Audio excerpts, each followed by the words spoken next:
review and provide feedback on assumptions for the build-out scenarios and discuss that scope a little bit. And the other objective I have is discuss task force membership, as we have a vacancy now. And then, super exciting for those of you creative folks, we're going to discuss the logo. Joe, do you know that you're on in 2 cameras here? Oh, yeah. Okay, good. Yeah, you still get the same number of votes, though, Joe. Okay. Trying to load it. Redistrict. Okay, so is there anyone from the public out there that wishes to speak? We'll jump right into public comment. No one here. No, I don't see anyone. Okay, great. Next on the agenda is to approve the minutes from February 4th. I move that the minutes from February 4th be approved.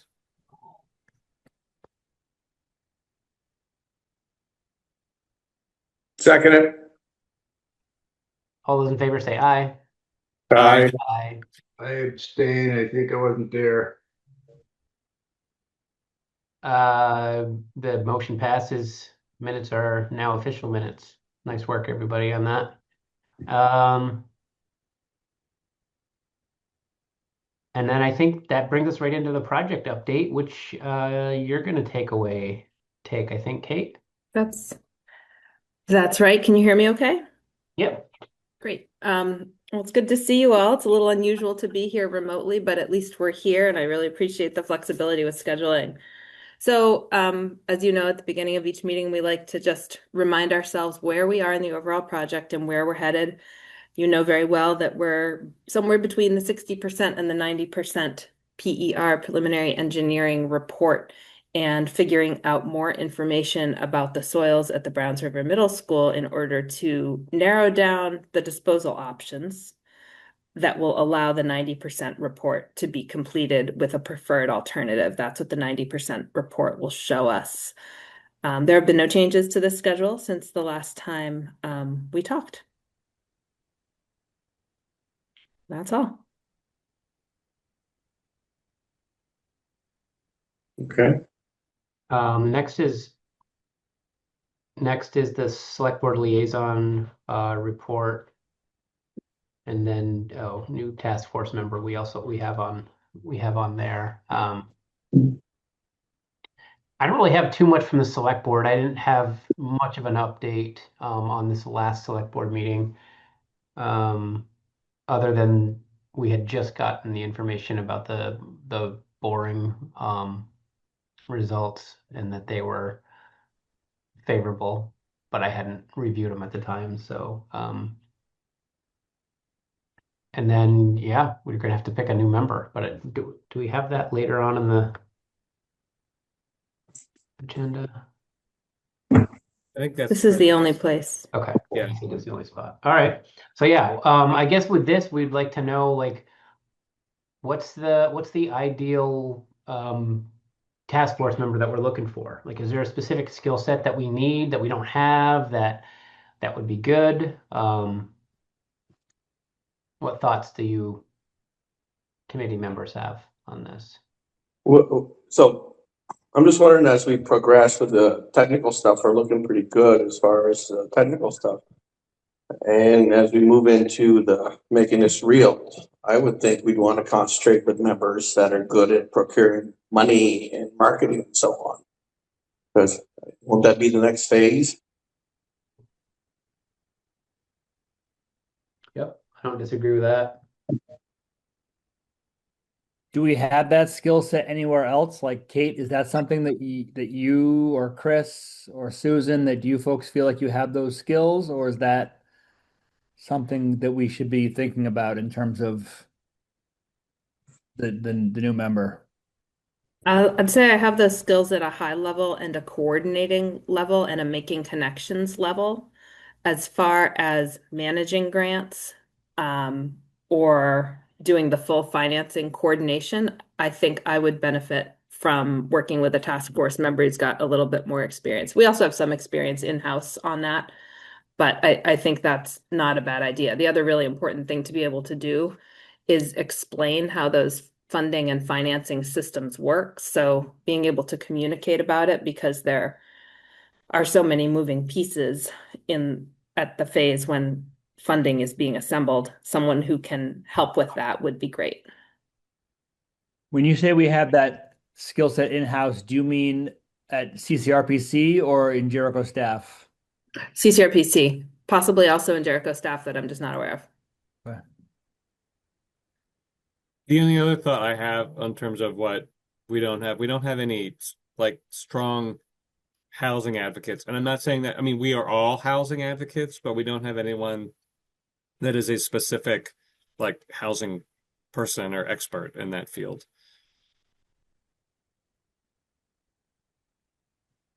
So like a builder, kind of thing, or are you talking about like someone from the Affordable Housing Committee, or are you talking about what are you thinking of with I that? mean, it could be someone from the Affordable Housing Committee, but I was thinking more housing in general. I haven't thought any more specific than that. I think housing is it's so important to what we're trying to do. It's like the whole reason, and we don't have anyone that's specifically an expert in housing. I guess it could be financing would be part of it. Mhm. How about Chuck? That's what I was thinking. I mean, he's smart and he works hard. He's an advocate. Um, and I think and he sat in at the task force table at TMR on town meeting day.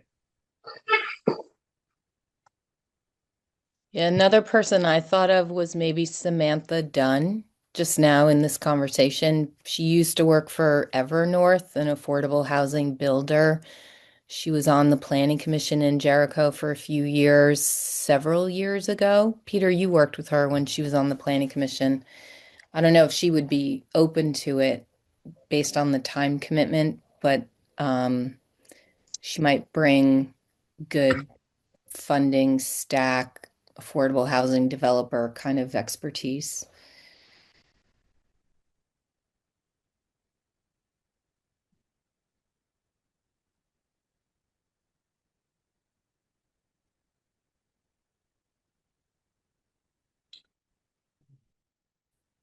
No other names jump out at me as far as individuals. Other going back to Eric's question about considerations. Are there other types of people or Well, we seem to be very male dominant on the task force. Thank you, Susan, for representing, but I mean that would be another consideration.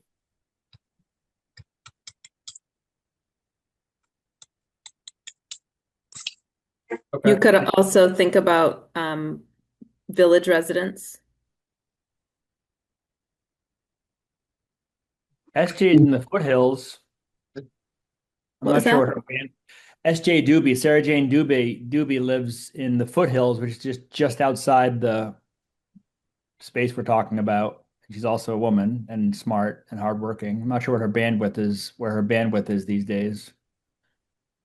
What about looking at someone that's more on the finance side, somebody who's tied in well to banking and so on within our community?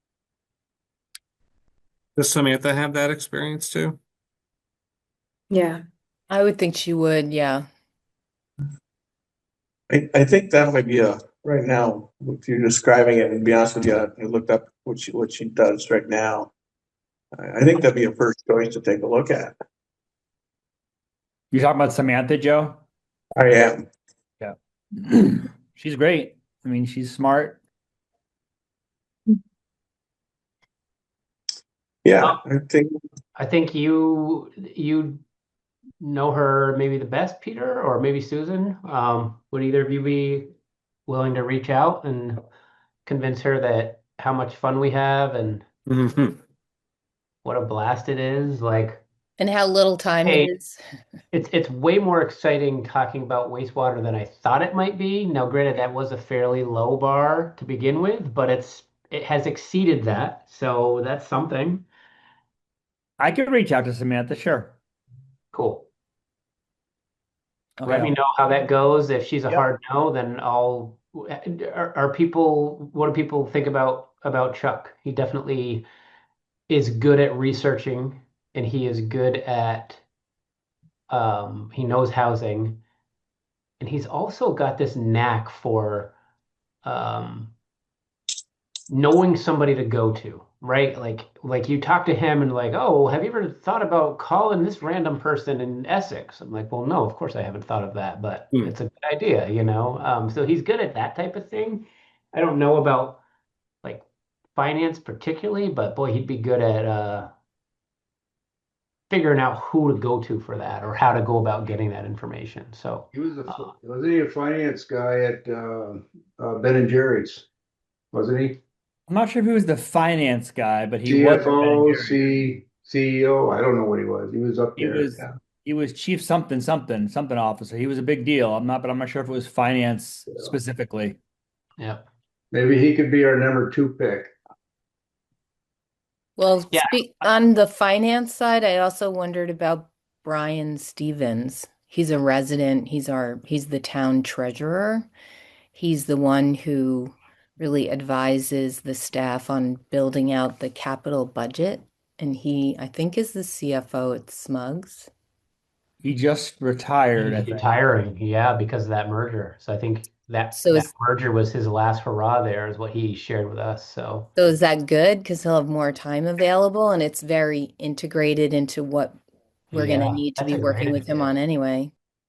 That's a great idea. I Chris, think, and I find him to be very thoughtful about things too.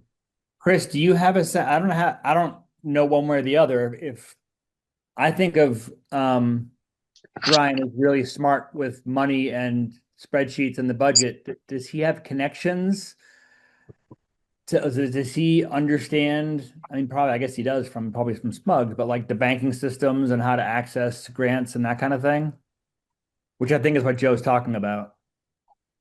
Uh, I can ask him. I don't think that's his area of expertise, but I I I can follow up with him and find out.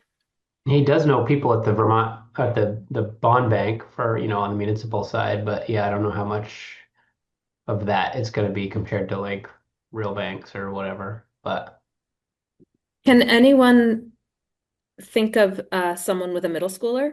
In addition to at Hmm. least one person on the task force has a middle schooler. It might be good to engage someone in that stakeholder zone. And we don't have to say names right now. I'll more just offer that as a yeah, category or a type of experience as we yeah, it's a walk good away point. and It's a think good overnight. point. A lot of those people with um kids of that particular age are smart enough to not get too involved in town stuff. Yeah. People always like, it's always nice to ask people. They can always say no. Yeah. Yeah, it's true. It's true. Especially people around that area. I can think about that a little bit. Okay. So do Thanks. Okay, well, that was a good discussion. We get some leads or some at least directions to consider. I see I have the next bullet here, and I'm wondering why the status of the Clean Water State Revolving Fund application. hold on, Eric, before you jump into that. So should I reach out to Samantha or should I hold off on that? Yeah, I think Yes, we. I think she's our first choice, and okay. then We'll go from there. and then we'll go from there. Okay, You great. guys, are you guys all okay with that? Sorry, I should have gave that a little more time for closing. I don't think I know the status of the CWSRF application. Should I? I think that's going to be Chris Shaheen. At our Oh, previous meeting for which this agenda was developed, Chris was going to be absent, so we were sharing the wealth. okay. But I think if it's okay with you, Chris Shaheen, Sure. Well, I mean, the big news is that the select board signed our final documents for the loan at the February 11th select board Okay, meeting. So so this is for the scenarios. no, sorry. This is for the Clean Water State Revolving Loan Fund.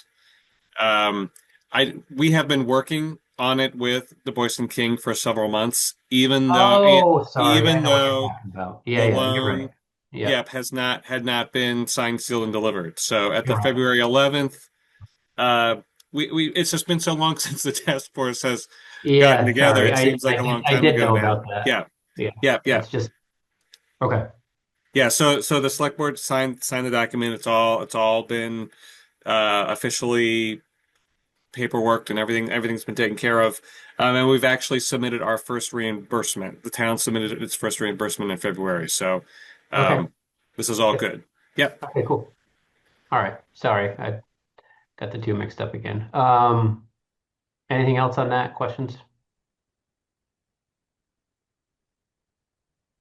Stakeholder outreach updates. This is also me. So it has been a while again since we've met. So Kate and I have met with lots of our stakeholder friends since we last met. So I'll just kind of go through each of the ones with a star on the screen is someone that we have met with since our last task force meeting. So I'll kind of walk through each one of these. So we met with Greg Tatro and a couple other people from his staff. That's the Old Mill Properties.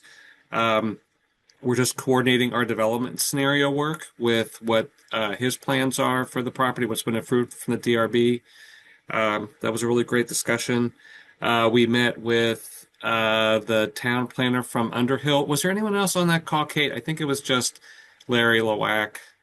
It was also the new chair of the planning commission, whose name That's is right. Kevin. Yep. To That be meeting also went really well.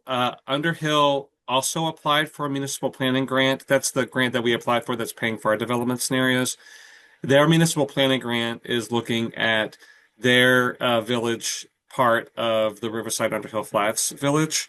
I doing some initial discussions for some planning there that may lead to some zoning amendments, but it's all very early work. So we're just coordinating with them as much as possible on the planning side. We shared with them our scope of work for the development scenarios that I'm going to be talking about later today. So that's all, I think, going really well. Um, we checked in with our friends at the Ethan Allen firing range.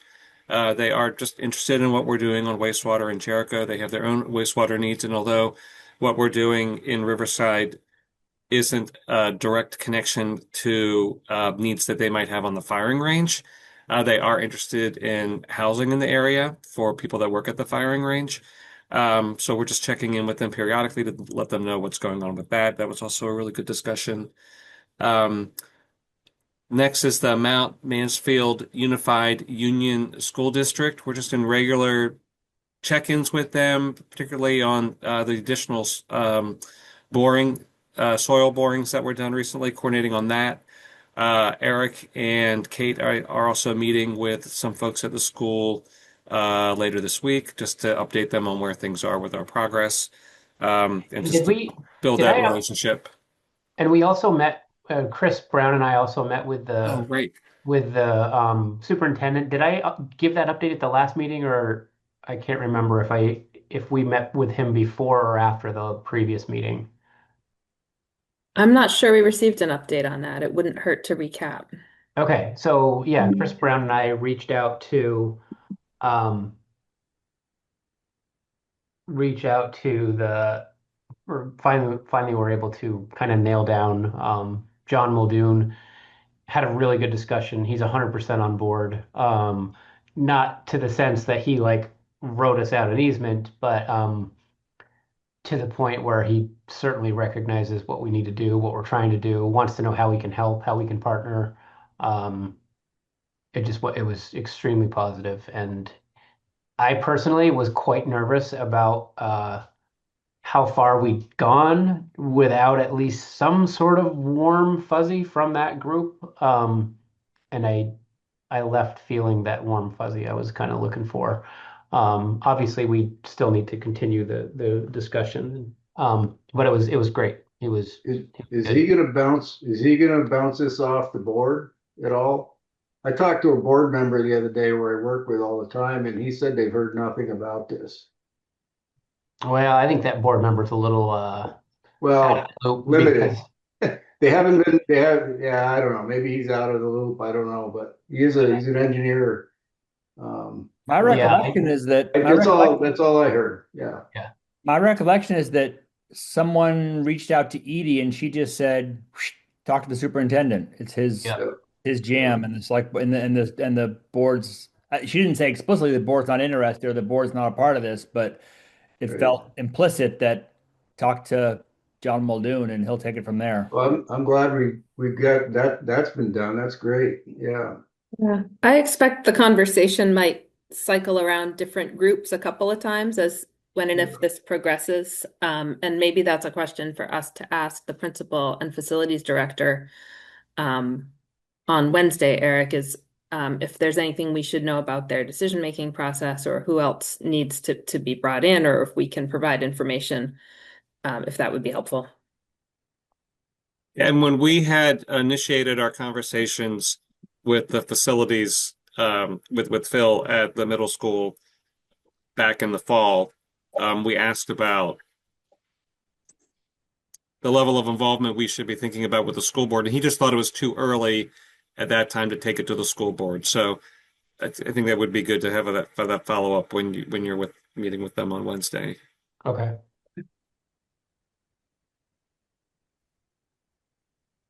All right. Go ahead. Sorry. Two more. So Wisdom House, we met with Michael Oman. He walked us kind of through where they are with Wisdom House. So we're just wanting to make sure that they're up to speed on what we're doing and trying to think about how to potentially include something that would represent something like a Wisdom House in our development scenario. So I'll talk about that later too. One thing that was interesting, and maybe you and the folks on the task force that are more familiar with wastewater than I am, senior housing facilities just have a different gallons per day calculation. So if there are 50 units in the senior housing project, it's not the same as 50 units. So that was interesting to learn. And Chris, I just have a question. Yeah. What is Wisdom House? I'm sorry. Thank you, Tom. Wisdom House is there's a local group interested in building an affordable housing, sorry, not affordable, senior housing project in Jericho. They're looking in the Riverside area. They show up at a lot of Jericho Selectboard meetings. They show up at a lot of Planning Commission meetings. They're very interested in what's going on in Riverside. That's where they'd like to see their facility go. They have a relationship with Greg Tatra. They've been talking to him about how their project might fit on his property. There's nothing definitive or nailed down, but it's a great concept, and it's something that they've been pushing for a long time and looking for funding and development partners. So that's different from the Habitat project in Underhill? Correct. And what's the status of the Habitat project? That is not a project that I am familiar with. It's moving forward. I mean, I can't give you details, but when the JCDC met with Robin Pierce from Habitat, he talked about that is full steam ahead and happening and going well. And I think for they have their own septic facility planned as part of their project. Yeah. Chris, did either Bill or Mike, or I guess talk to Mike, did Michael give you any sense of them finding money or any updates of them making steps forward, or was it sort of more just status? We didn't get a good sense of funding assembly. We did learn that they are taking some steps to incorporate as a nonprofit, so that's a step that's needed to access certain funding sources. So that was good to hear about that structure being developed. That's what I was going to say too, Kate. We're on the same page on that. Yep. And then the last is just our ongoing tabling. We did have a table at voting day. Thank you, Susan and Peter, for helping out with that. And like Peter said, Chuck Lacey sat at the table for several hours. I was also there for a couple hours. I thought it was really positive. There was no one, I don't think anyone, at least when I was there, had anything negative. I think they had some questions. There was some concerns about impact on the river and the river corridor. And fortunately, we had just had a conversation about that at the task force, so we're able to kind of address those concerns. But overall, it seems like people really can make the connection when you talk to them about the connection between housing and the need for a community wastewater system there. That seemed to be something that we really should. I know I said it earlier in the meeting, but that we should be trying to emphasize as much as we can in our communication is the association with housing. That's it. In case unless there are any other questions.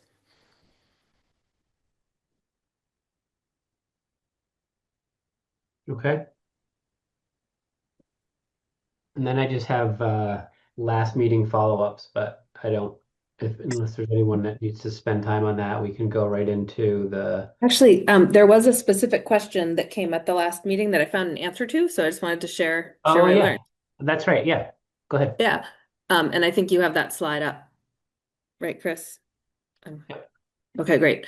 Task force question. What will the 90% PER include that the 60% doesn't? I think we've had kind of a sense of this, but I found it really helpful to get an answer from John Ashley at D&K. So the 90% PER is going to have a selection of an alternative, which we know that's our big job right now, and preliminary design of that alternative.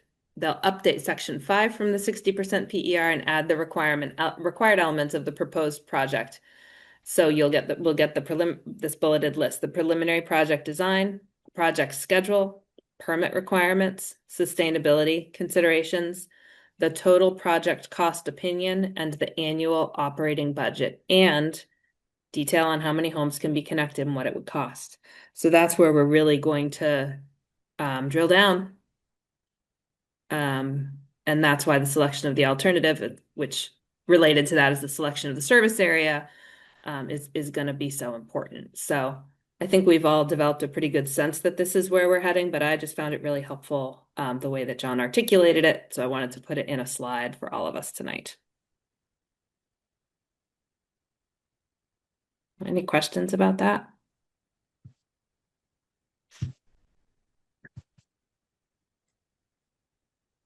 Okay, I don't have anything else to add.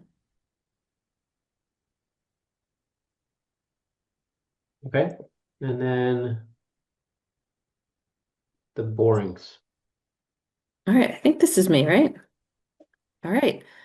So it does feel like a really long time since we last met. It was the beginning of February, and a lot has happened since then. At the end of February, there were some additional test borings taken at Browns River Middle School. And on the slide, the red dots are where the drilling happened. There was a truck-mounted drill, and it came and it drilled down. So what they found initially was a silty soil layer, generally from about 15 feet below grade to 40 feet below grade. And then they took some of that soil sample that they pulled up and they sent it off to a lab because they had a sense that it had a low clay content, but weren't sure. Just heard from John Ashley today that there's a relatively low clay content, meaning it's a pretty well draining soil there. So John was feeling encouraged about that. We do not yet have an updated amount of gallons per day that the site would accommodate. They're still doing some modeling and design. You may remember that a couple times back when we talked, maybe when John came to visit us in person, we talked about the idea of a curtain drain to lower the water table. And the idea was that that drain would be between, I don't know if you can indicate, Chris, I'll put you on the spot, but it would be between the back of the middle school and that boring. Can you see where my arrow is? Yeah, I can. Can others see that? yeah. Great. And I believe that's the correct location, right? Oh, yes, I I believe can so. see it. Sorry. Yep. Yeah. Okay. So the idea was, as I understood it from John Ashley, is that it could lower the water table. He gave us a verbal update that they did some modeling on that, and it really didn't get them far, much disposal capacity. So they're now trying something different. That's what we're doing. We're testing out different ideas. And the idea they're testing out now is a curtain drain to lower the water table.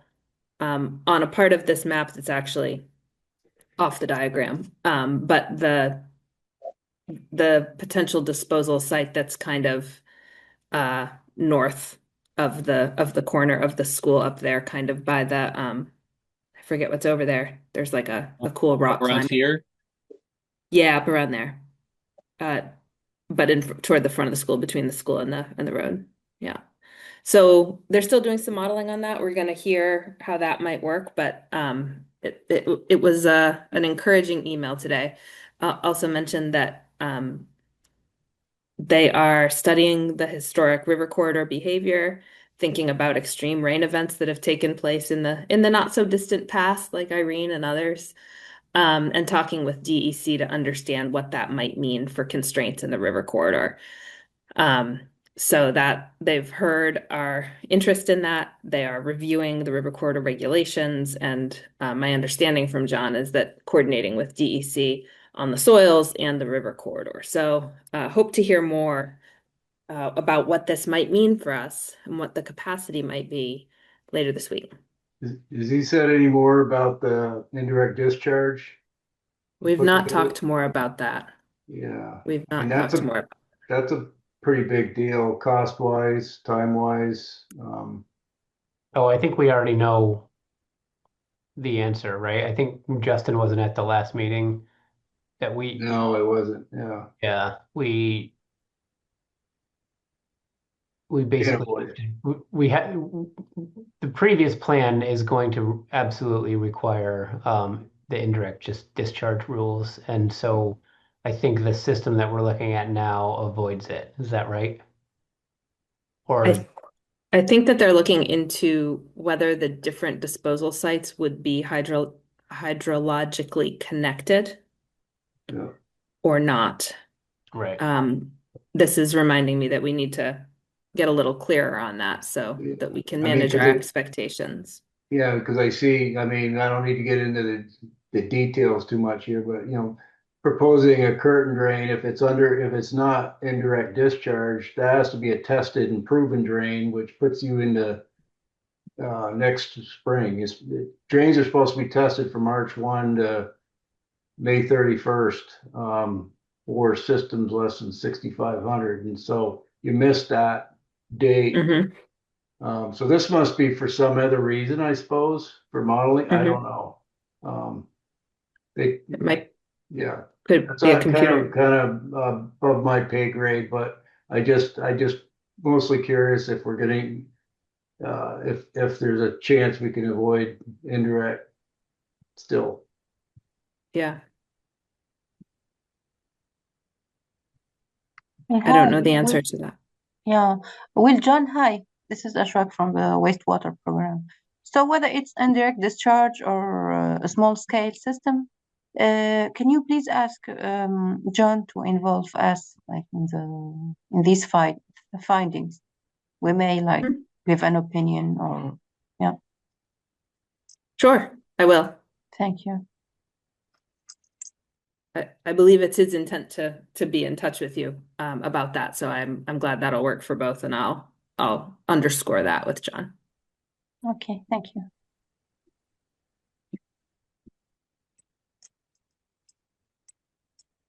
Peter, you're on mute. Excellent. Thank you very much. Is the question about hydrologically connected, is that still an open question? Or I had in my head that was decided that it was those are connected and there's no getting around that. That's what I thought too. I thought we now I'm starting to question my memory, but I thought we basically do have to do indirect discharge, or we scaled down enough that we aren't. Now I can't remember, I guess. What I also forget a little bit, but the idea was we provided a set of criteria to demonstrate that the small sites, these small systems, are not hydraulically connected. Otherwise, even if it's a small system, but if they are connected together, it will be indirect discharge. Right. And the last thing we discussed is that they have to check that list of criteria and demonstrate that there is no hydraulic connection. Okay.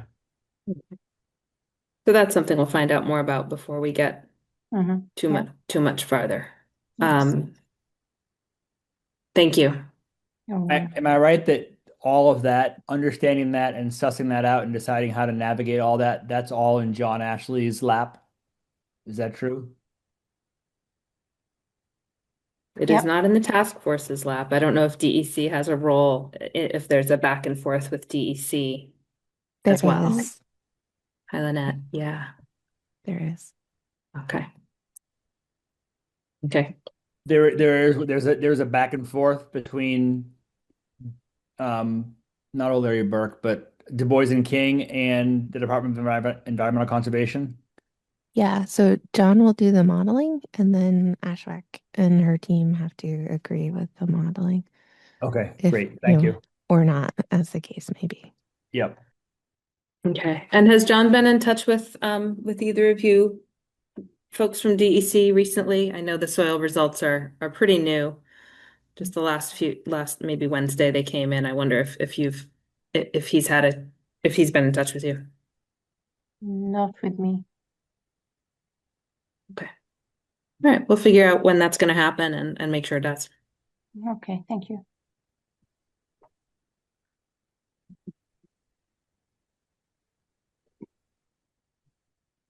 Those are my updates Do you, on the additional did boards. he Yeah. give you like now I'm having a hard time remembering all the numbers, but with the findings from these borings, did he give us like a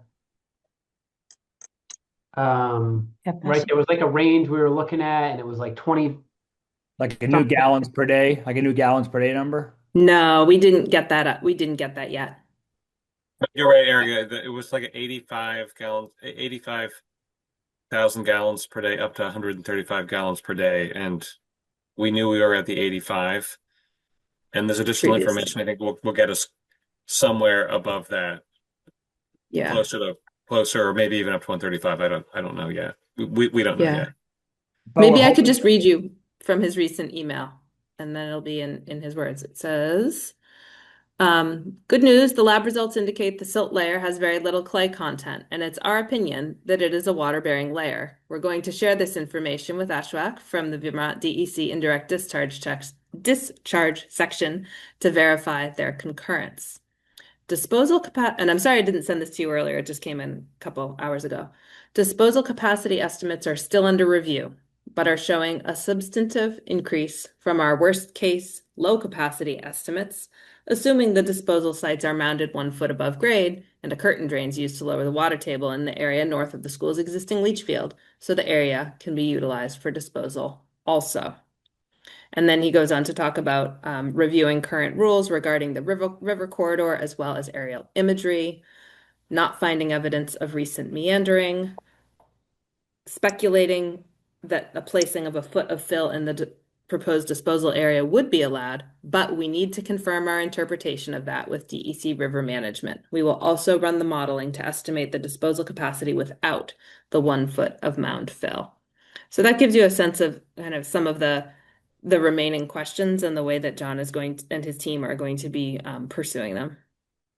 Seems like Justin's comment though about testing the drain and the time frame that he's gonna have to take that into account.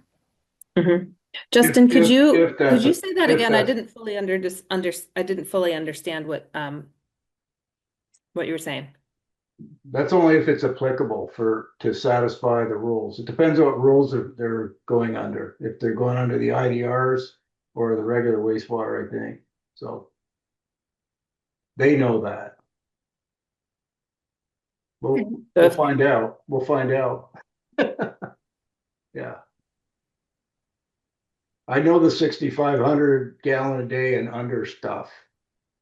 That requires testing of drains unless he's doing it for other purposes.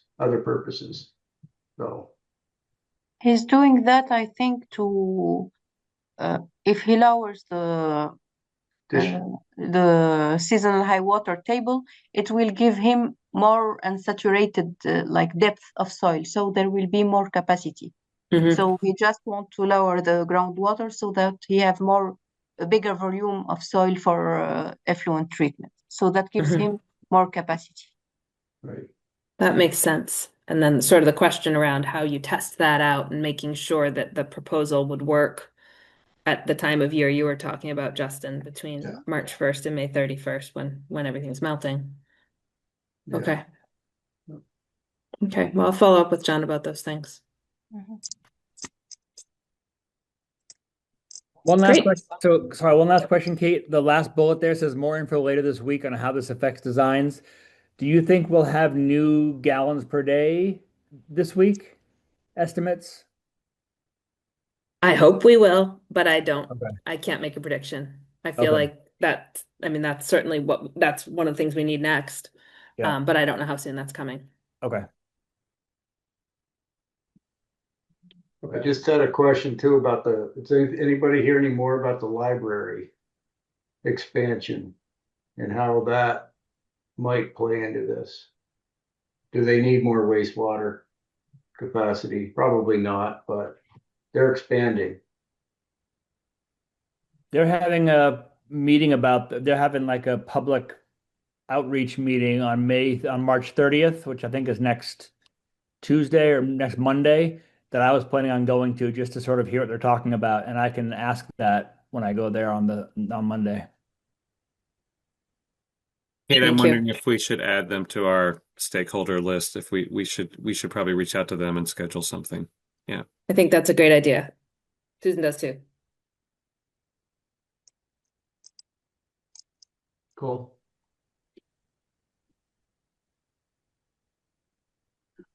All right. Well, thank you. That concludes my update on the preliminary findings from additional borings. Which was not boring at all. Oh, come on, Chris. It I was was all queued up for that. Don't Oh, take it from me. Don't take those easy ones from me. sorry. I took Point it Chris. was low hanging fruit. Yeah, no, it had to It be was done. scintillating. It was Yeah. scintillating.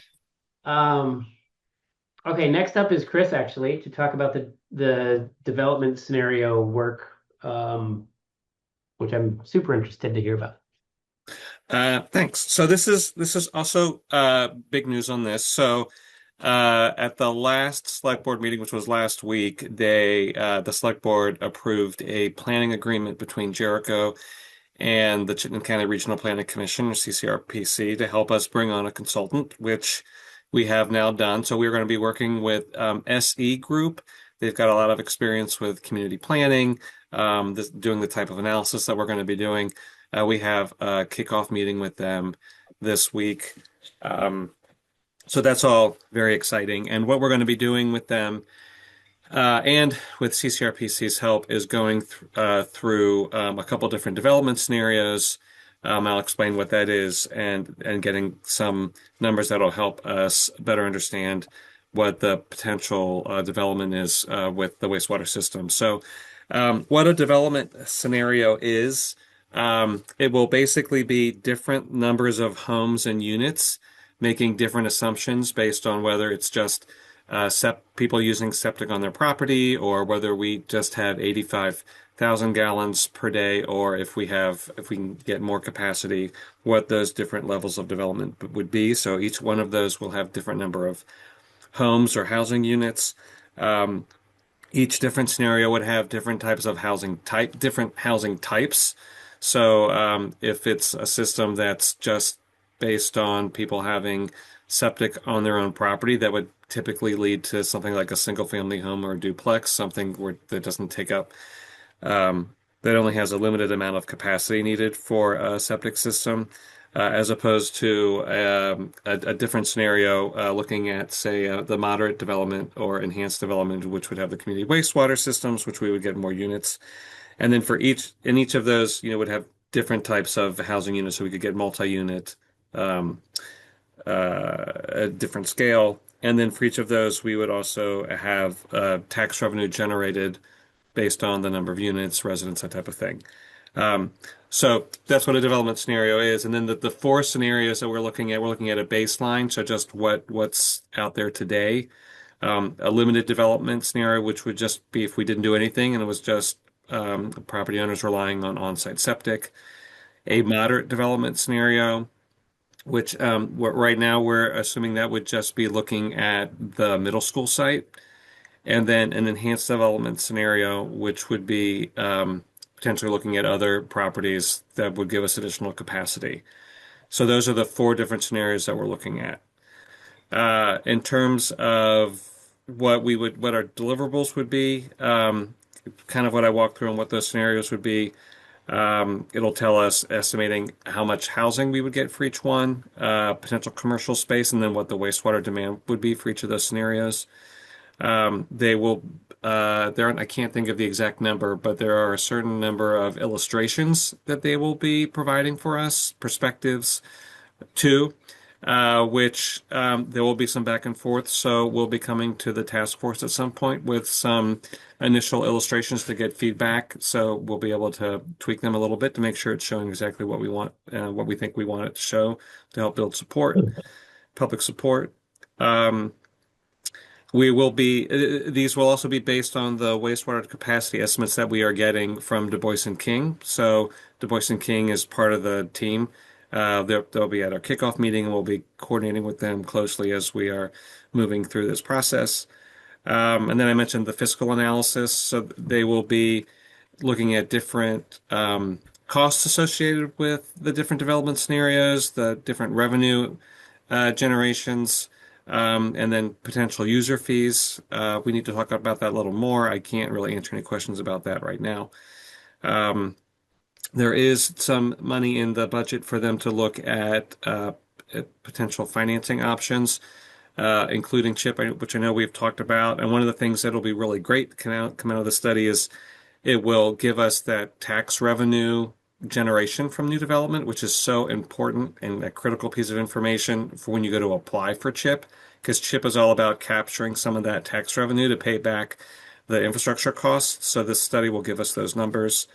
And then finally, there'll be a presentation and then a final report. So the final presentation we can take to the select board and craft it into a dog and pony show we can take around if we need to. And then we'll be working with them on the final report just to make sure it's easy to read, so that it's accessible to everyone, not just folks that are looking at it for the technical stuff. Any questions on that before I go on to the next slide? What's the timeline on those deliverables? Because that feels like, oh, that's all the information that I've been waiting for. Do you have a timeline on that? Yes, it should be done by the end of, is it July? It's one of the J months. I'd have to look at the timeline again. It's the end of July. Yeah. Okay. Not January. Correct. It's not that Okay, month. good. Yeah. One of the good days. Okay, great.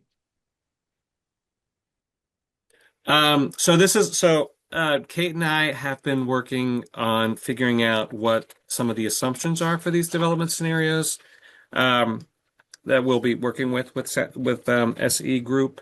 So this is what we've come up with so far. Some of these are obvious, like we need to make sure that it complies with our zoning. We're going to be using the approved street network that the DRB approved for the sawmill property, for Tetros property. That's what's on the screen here. We're planning on using the lots that were approved as part of this Tetros subdivision plan, and it's not just Tetros subdivision. There have been other subdivisions in the area that we're going to be looking at. I don't know if you can see again my arrow, but I believe this property here and this property here. And Justin, maybe you may know more about those too, but both of those properties have come through the DRB with subdivision plans that relate to and coordinate with the sawmill property. So we'll be looking at all of those as the sort of number of lots and what the development potential is. Phase one of the sawmill project, which you'll see more clearly on the next slide, we're assuming that that's moving forward. And when we are looking at our housing numbers, we are not taking into account that phase one. That phase one has its own wastewater system that's been incorporated into the design of that development. You'll see that more in the next slide.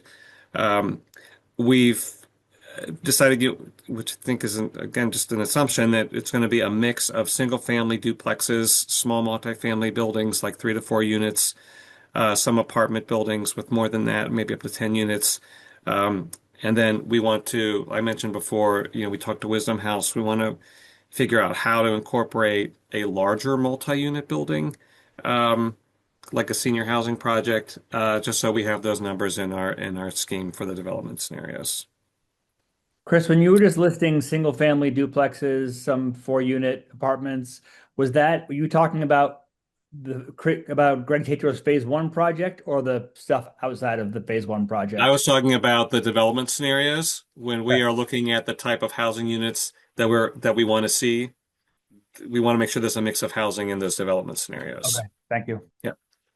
So, Chris, I know we're gonna want to get some feedback on these draft assumptions from the group. Do you want to finish your slides and then kind of come back to this slide to discuss a little more?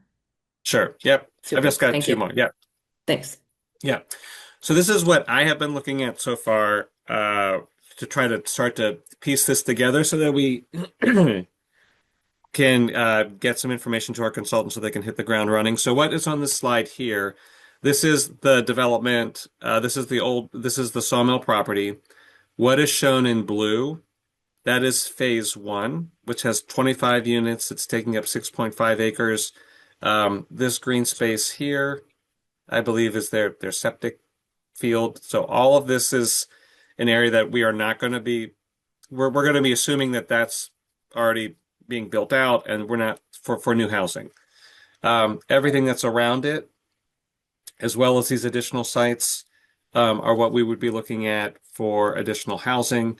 You can see the different housing on the right side of the screen. These are different types of multi-unit housing from the Homes for All toolkit, which is it's a great tool because it has dimensions for buildings in terms of footprints. It has the number of units that are in each building.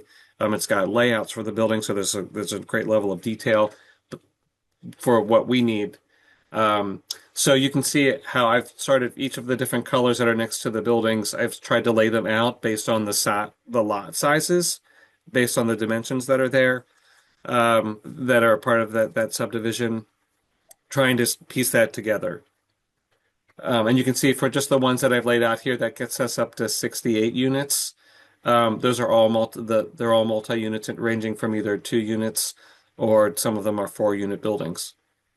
Even if we were to just get this and the rest was all single family homes, that would be like that'd be great for us. It's just getting a mix of housing.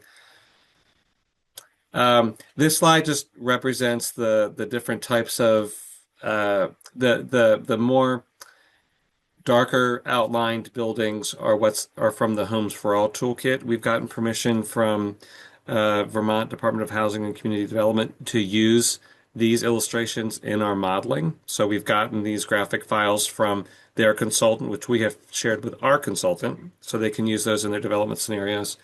And then the lighter lined buildings are just ones that I've pulled together for other work that I've been doing with the Planning Commission that just represent a different level of development that might have some commercial or larger buildings that are not in the Homes for All toolkit.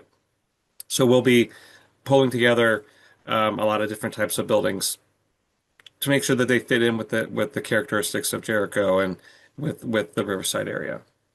Yeah, Chris, could I chime in to say that even though these are particular buildings, this remains a conceptual level exercise. So what gets built there will not be required to look like the sketches that this study creates. It's more that the state has done all this work to figure out what gentle infill can look like, to figure out what compatible architectural styles for our village and for our villages can look like. And so these are kind of there at the ready for us to talk about what a village could look and feel like. Ultimately, the specifics will be figured out down the road. But just so that everyone in this group and everyone listening knows that we're at the conceptual level. Thank you for clarifying that. When I was getting into like the level of specificity that are in those plans, it's just getting to the point that these aren't made up numbers. I mean, we're actually they're based in something that's more realistic than just nice ideas. Yeah, like to Peter's point, like I've been trying to visualize infill since the first time somebody explained the word to me, and it'll be really cool to see like, okay, here's what's hypothetically possible. Like, oh, okay, I do a lot better with something like that. Not that it has to go that way, but like, oh, okay, now I start to get it. So yeah, I'm pretty excited about this too. I know Peter's been asking about like what does that really look like also. So So I'm sorry, I jumped back to the discussion, but were there any other questions about this before I go back? no, what decisions does the task force need to make that Kate was talking about? Like, I don't think it's so much decisions as much as it is feedback on these assumptions that Kate and I have pulled together that we are sharing with our consultant in terms for when they and staff at CCRPC. Staff at CCRPC, I'll just say they are really stepping up a lot to help us out here with our modeling of development. I want to recognize that and thank them a lot for the staff time that they are dedicating to this. That goes beyond what Kate is doing. Their GIS staff, Melanie Needle, is going to be doing a lot of analysis for us in terms of what the build out potential could be that we're going to then hand over to SE Group. So it really is a collaborative effort between Jericho and our regional planning commission. that's good. I have Chris, a question. could you go, oh, sorry, go ahead, Susan. Can you go to the next slide that showed phase one? So phase one, you were saying, is kind of like outside the realm of the scenarios because it's already on a track and it already has its wastewater sized for 25 units on 6.5 acres, right? Correct. That's what you said. Okay, so one question is, do you know if they've applied yet for their wastewater permit for phase one? I think they have. I can verify that, but I believe they have gotten all of their permits. Okay, so then Do you know, there's did they mention that, Kate? Do you remember? I don't recall. Yeah. So there's a little bit of a disconnect for me. So Kate said, oh, these assumptions, let's get feedback on the assumptions. So if one of the assumptions is this phase one, but then another assumption is that mix of building types that you just showed, and I'm having trouble visualizing where some of the larger multi-unit buildings would go. Where would they be located if not within this phase one core? And I know it's not our job to develop this person's property, but the reason I'm asking is this density, 25 units on 6.5 acres, is like 1 unit per quarter acre. But the density, if we were to do the development scenarios, I think we're going to want to achieve greater densities than that, especially for the example you gave of like the large senior housing complex. And so I guess I'm just trying to reconcile, like, how do we take this land, phase one, off the table, but then also make reasonable assumptions about bigger buildings and greater density in the surrounding area when I thought the plan for phase one was, from the owner's point of view, was phase one would be the denser core and the surrounding areas would be more single family and smaller houses. So that's my feedback about the assumptions, is I'm not quite sure that's going to work. Phase one is approved, wastewater, 23 residential units and 5 businesses. Phase two is not approved, and I think I heard that because they got approval before the Act 250 exemption thing came in, they've got to get an Act 250 permit, which could change the project. Yeah, Justin, I'll chime in and say that it's not the timing so much as the size of the parcel. It's that it's over 10 acres. So even though they got it approved before the Tier 1B exemption, They were in it. Yeah. they would be in it because the size of the parcel, not the number of units. Yeah. Really? And I know Okay. that's Yeah, something that they'd like to see change in the legislature, but I I- don't know yeah, my- if that's forthcoming. My personal opinion is keep this out of the equation. Sure. Let this project go. However, he's got to go, and he can work with the town because again, Act 250 might force him to change stuff. The fire department spoke out against it. They said they couldn't service it. So when you go to Act 250 and they say that, you're not going to get an Act 250 permit. So I don't know what's going to happen here if they have to sprinkler it, or I'm sure I'm sure there's a way to do it. It's just I envision that phase one changing. I have another meeting I have to run to. Can I ask one quick question? Or are you about to say something, Chris? I can say it. I was going to address something, one of Susan's comments, but go ahead. Just quickly. So the phase one picture, what is at first I thought all the green was just grass. Is that not true? That the dark green, are those all lots? Correct. And what's the yellow? This is Yeah. this is the existing mill, Oh, okay. existing buildings. This is the green open space. Okay. And the rest of the greens are all These are development sites. Yeah. Okay. Okay. Okay. I have to run. Thank you very much, everyone. This is exciting. Thanks, Bye, Peter. Peter. Yeah, I wanted to so Susan, I totally agree with your comment about thinking that you'd have more density here around the green and that core and less dense around the outside. But I also agree with Justin and needing to let it go and not kind of disrupt a process that's already going along. Um, I don't have an answer how to reconcile that off the top of my head at this point. I don't know, Kate, if you think it's worth us having a conversation with to see what our options are.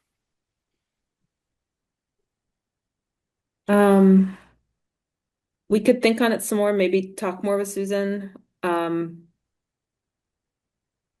mean, let's think about it this way. What we're proposing is to leave aside phase one and do scenario development for the parcels that are not as thoroughly planned yet. So what the alternative to that would be is to say we're going to do a scenario development for the whole of the subdivided land, the sawmill parcel, leaving aside the fact that there's a permitted wastewater system on part of it.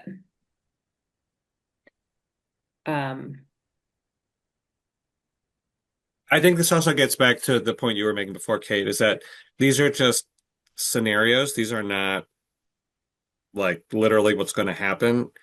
I think it's more important that we have numbers that represent the mix of housing that we want and the fiscal analysis that is most likely to come out of the development that we want, regardless of where it is located on the site, because those are pieces that can move around.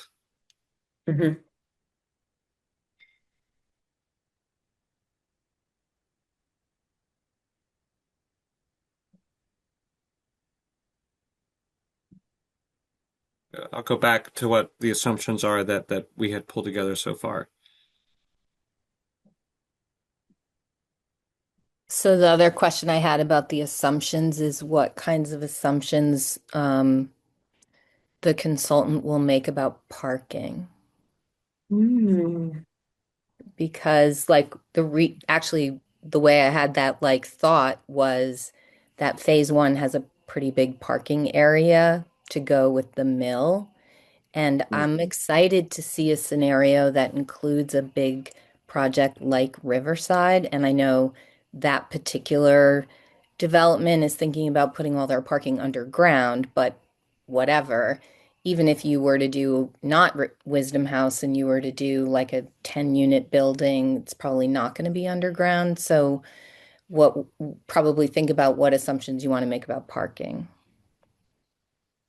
Thank you.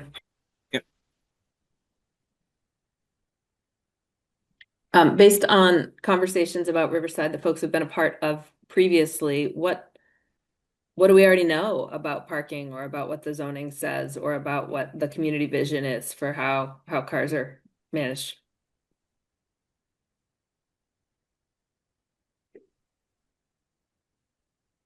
Well, the zoning in this area I think, assumes on-street parking as a pretty significant amount of how to meet the need for parking.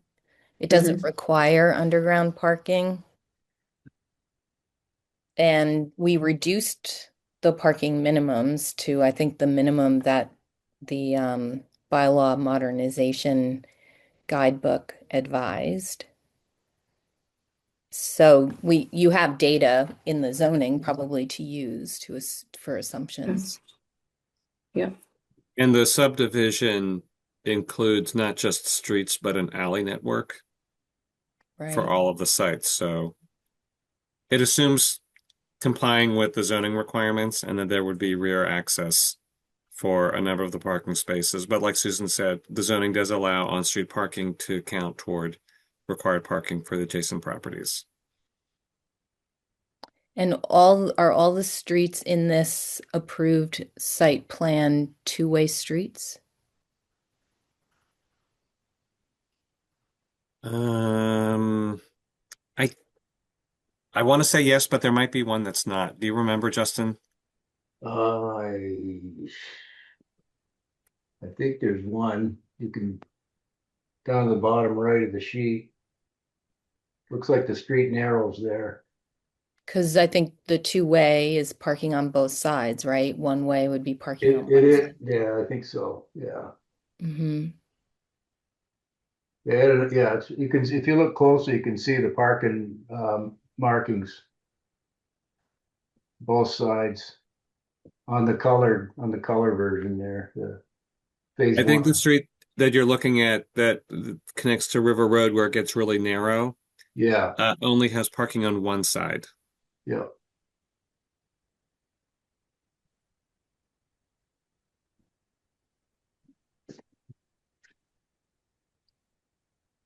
And the large parcels that are off of Park Street on that sort of northeastern part of the triangle, are they out of the scenario? Are you talking about this area here? No, a little more north than that. The big giant parcels. Oh, these. Yeah. These are this property here has been subdivided for to anyway, that was one that I know we wanted to look at incorporating as well as this one down here, which has also been subdivided. Mm-hmm. But for these large ones here, we have not talked about including them.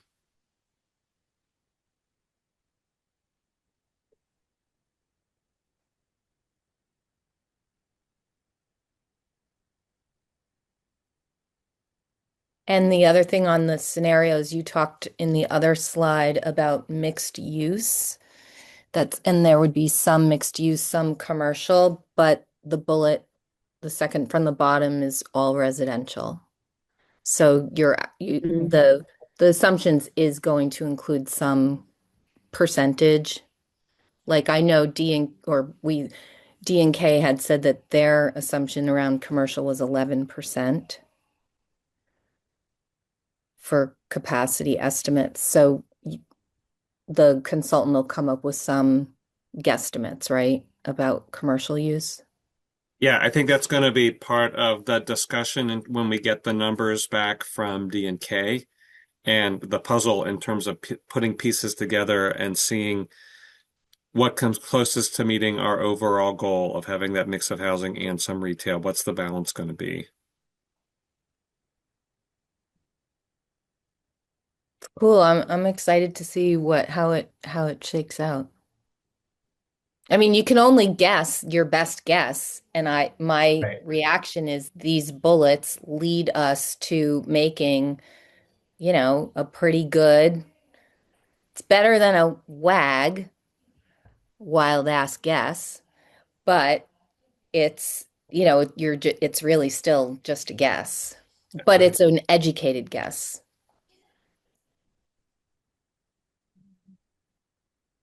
Yeah, I'm really excited to get working on this. And we've pulled together a really good team.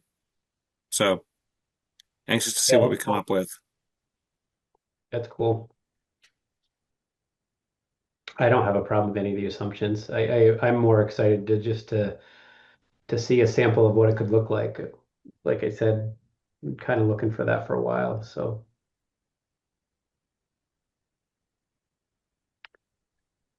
um, once they're done with this, do you think there's opportunities to apply for another grant and do other town centers?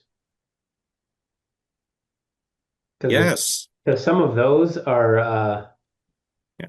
I find a little hard, even harder to imagine, right? At least this one, we've got this big space. So like it's conceivable, right? But there's other ones where, we have two other centers where I personally struggle with like seeing much real growth there. So I think there would be, I mean, I know I'm talking way down the road, but if we had an opportunity to get another one of these, especially if we do well, I'm sure you'll be a great partner for them and they'll love doing it. So um, I'd love to see what their idea is for Jericho Center, knowing the limitations and the topography and the wetland and all the things and the Jericho corners and right, like I would be fascinated by seeing all of them, all the centers and how infill could really look. And I think when we start talking with voters about it, I think having things like that is going to be huge for,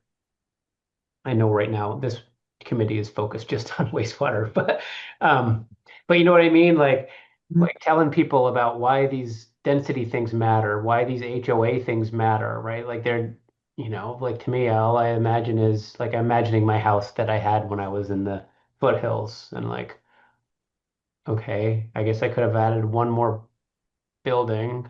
I can't picture how I would have put it. You know what I mean? Like, so I think having something like that to give people just some sort of vision of what it could look like would be huge for all the centers. So Yeah, I think municipal planning grants definitely a way to help fund those types of things.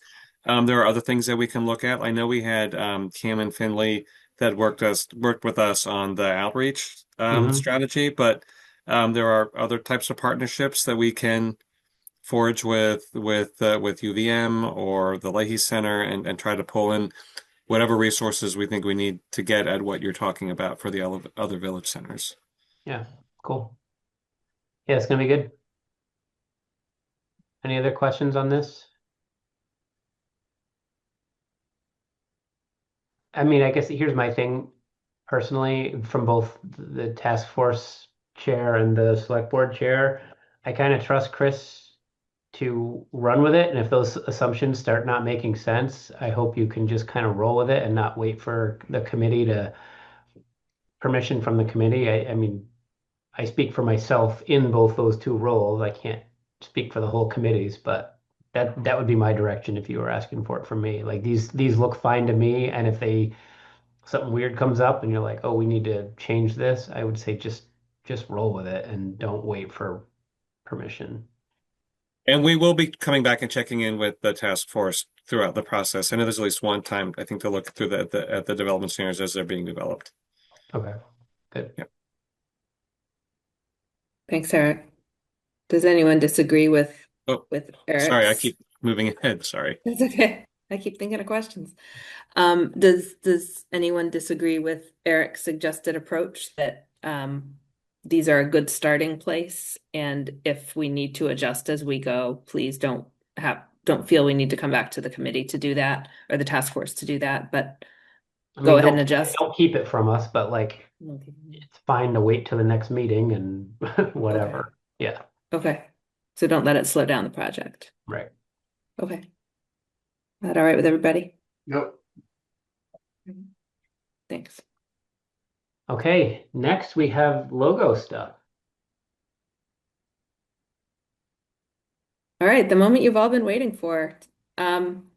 So we had these logos developed by a colleague of mine, and here they are for your review and reaction. And I think the easiest way to do this is just to say what you think. You can use the labels 1A, 1B on the left there, 2A, 2B on the right. One thing I will share is that my colleague said that whichever one is designed, she will make a version that is sure to copy well in black and white in case we do black and white handouts. So she'll kind of she'll make it pretty. So if that's on your mind, it will be taken care of. Can I make a So, suggestion so that we don't like influence each other's opinions? It'll just be an interesting thing. What I suggest is listen to me first. Don't do it until you hear me out. In the chat, you're going to type but not hit enter your favorite, and then once it's typed, we'll do a countdown, and then everyone hits enter at the same time because I don't want people to be like, because I know you all want to be like my friend. You're going to pick whichever one I pick, and I don't want you to do that, right? So, is it everyone all right with doing that? Are you at a keyboard where you could write your favorite? Yeah. Do that. Okay, I have mine written. Don't hit enter. Gotta figure out how to do it. Chat. Where's chat? Oh, here we go.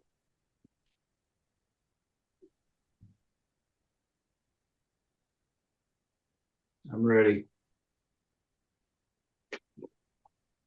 Everyone ready? Kate, I expect you to vote too. I don't want you to just be a oh, facilitator. I want you to oh, weigh in with your um, opinion too. Same with you, Chris, Tom, everyone. Well, mine's ready to go. okay. Mine wasn't. I was gonna hang back. I'm ready. Is anyone not ready? All right, 5, 4, 3, 2, 1, enter. Yeah. Look at that. One. All right, we got 2A, we got 2B, 2A, 1B, 1B, 1B, 2B. I think 1B seems to be what people like. Okay. That was actually my second choice. Are we doing weighted ranked voting?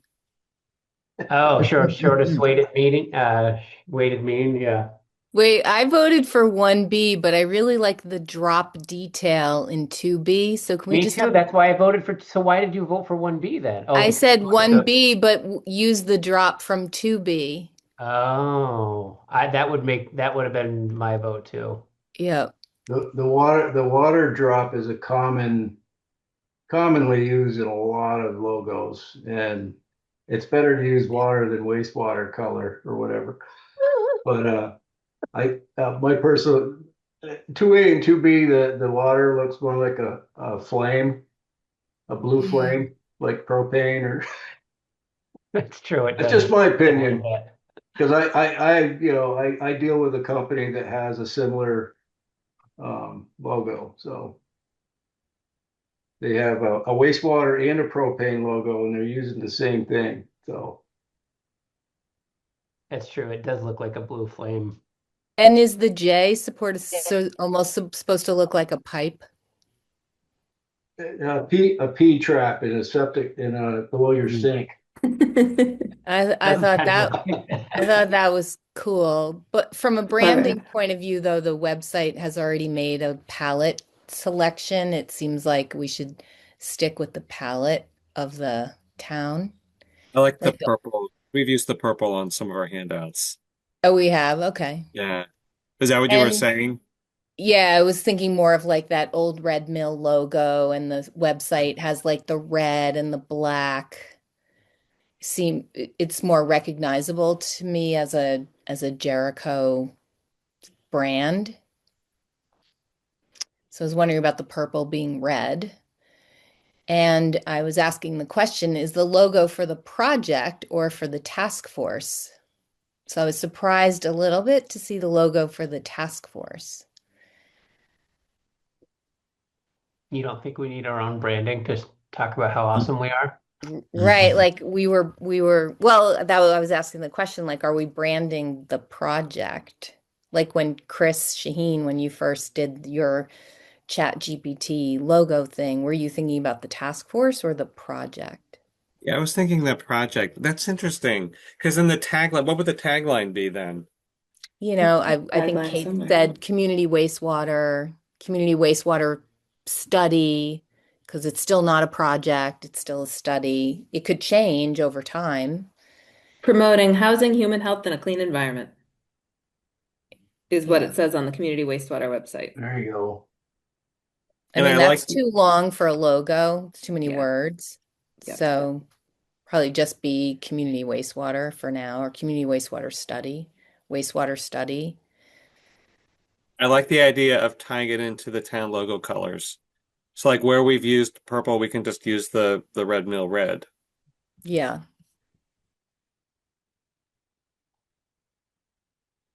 We use the red, we can't get any green in there, as Joe suggested, because then it would look like holiday colors. Purple and green I always like together, but here we're not going in that direction. All right, so Could be black and green with maybe a little red accent. I think there's a decent amount of black in that logo. okay, so that would be helpful direction to my colleague. These colors came through because I think she was starting with the community wastewater materials and site, including like the cow handout. She wasn't looking as much at the redesign of the town website. So should my request to her be that the group likes 1B and would like to see it recolored in line with the town website colors?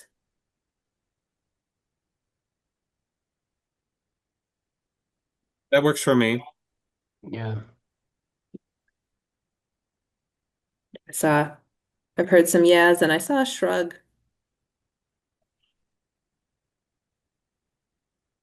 I would maybe, she's artistic, so I would just say take a look and see what you think.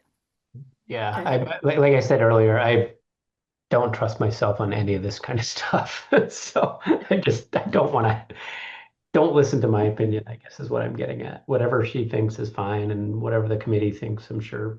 Yeah. That's Not gonna Joe make and her, Tom, what do you not guys gonna think? make her break the process. And we're not gonna, it's not t-shirts and hats either, so. Yeah. Yet. Not yet. Or tattoos. Or people love the t-shirts and we sell them for $100 a piece, and then that's how we fund the thing. Speak to the system. Yeah. Okay, I'll take that back. Cool. Thank you for that discussion. Okay, I think that's what we've got, right? Oh, subgroup report outs is what we have. I don't have anything to report other than what's already been discussed, unless Tom's got something to chime in. Tom's been following more than I have the last couple of weeks. I would say I don't have anything to add either beyond what the presentation on the soil borings. Were the two of you reasonably pleased with the results of the boring? I'm anxious to find out a lot more, or what's next. They've got a lot more, yeah, it's coming. The answers are coming quick, I think, right, Kate? That So, is my hope. Yep, yeah. and that's what I think. Okay, cool. Thanks. Finance and funding, I don't think we've met since, or at least I haven't. Yeah, so the ball is in my court on financing and funding, and what I'm doing is putting together a spreadsheet that captures what all the different funding sources are, what they can cover, approximate level of readiness that a hypothetical project would need to be in to seek funding.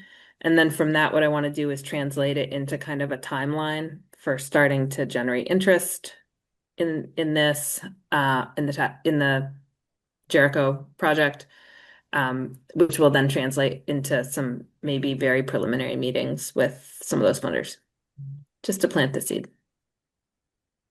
Cool. That'd be great. I'd love to see it in spreadsheet form. Outreach.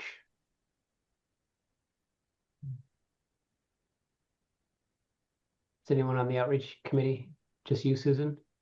Yeah, just me. Well, so we tabled at the vote, as we already talked about, and Oh, yeah. we met and kind of updated some of our outreach ideas based on the progress of the 60%, 90% report. Thinking about doing some outreach at the farmers market and some other events through the summer. Cool. The outreach group also talked about engaging different town committees who might have an interest. Just kind of doing a little presentation, getting the word out. Be good Yeah. practice. Great. Okay, well, it was a good meeting, everyone. Anything else before we adjourn? All right, well, I appreciate everyone's time and dedication to this task force. I know it's an addition to everyone's already busy lives, so we really do appreciate it.